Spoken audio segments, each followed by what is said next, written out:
Hey everyone, Denver with OBS Solutions. And Oscar too. That's right, everyone. It's that time. If you have been paying attention to our social media, you notice we've been working on this badass bumper. Well, we're ready to drop it on the website today.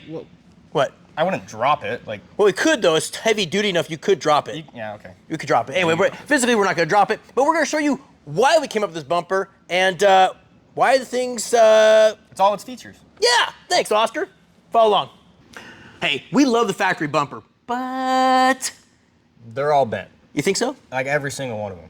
Yeah, because we can't, when we go to a marketplace, we try to buy one, they're bent, they're tweaked, they're scratched, they're dinged, the top cap, the plastic's all blown out of them. We're pretty sure they came from the factory that way, or you guys have poached them all off the marketplace. Other things that piss you off about the factory bumper, Oscar?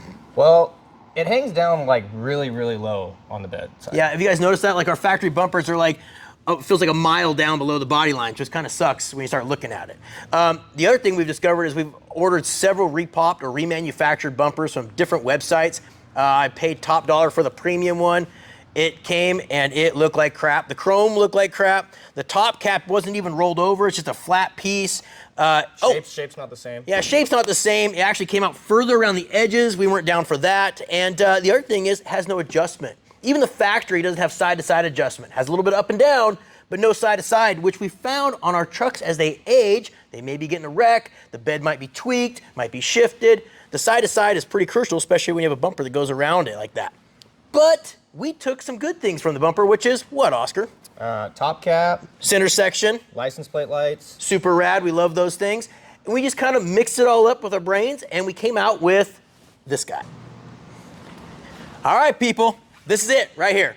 This is what Oscar and I kind of came up with. We feel like it looks really good on the body style of our trucks. Now, you can see it's kind of similar to the factory where it has the top cap, you know, license plate lights are OG. Now, this guy here is our stainless version. Dude, what? Don't touch it. Anyway, this is our stainless steel version's polished. But you know what? Let's break it down and show you the other features of this bumper.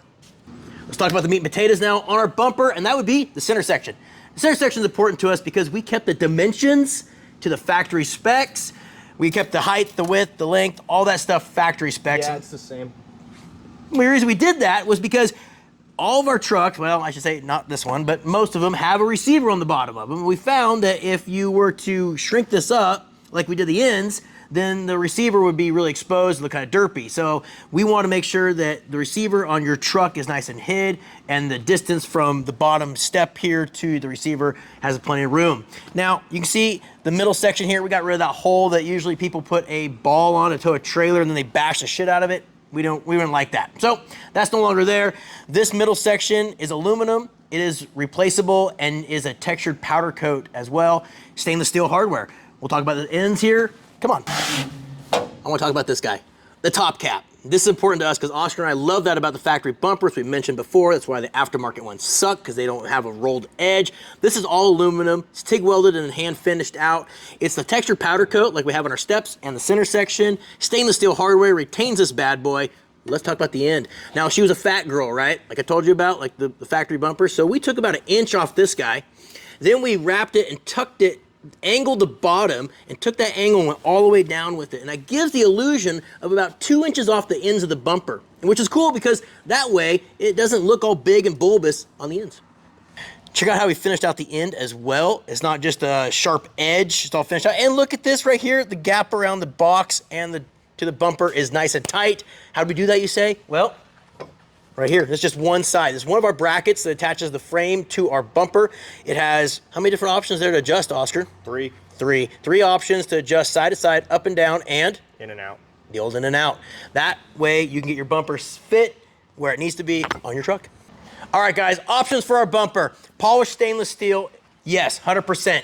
Out the door, ready to go. Powder coated versions. Well, this right here is our near chrome version. I'm not sure if we're gonna drop this one, but black powder coat is on the website as well. And maybe you guys wanna do your own powder coat, or maybe you wanna color match your bumper to match your truck. Here's a steel raw out the door for you guys. All of our bumpers come with the textured top caps that are ready to go in powder, as well as the center section. Everyone gets a aluminum license plate with the bumper as well. And last but not least, your trailer plug. This guy right here bolts the underside just like the factory, works with the factory plug and aftermarkets. On the website, obsolutions.net. Thanks a lot, guys.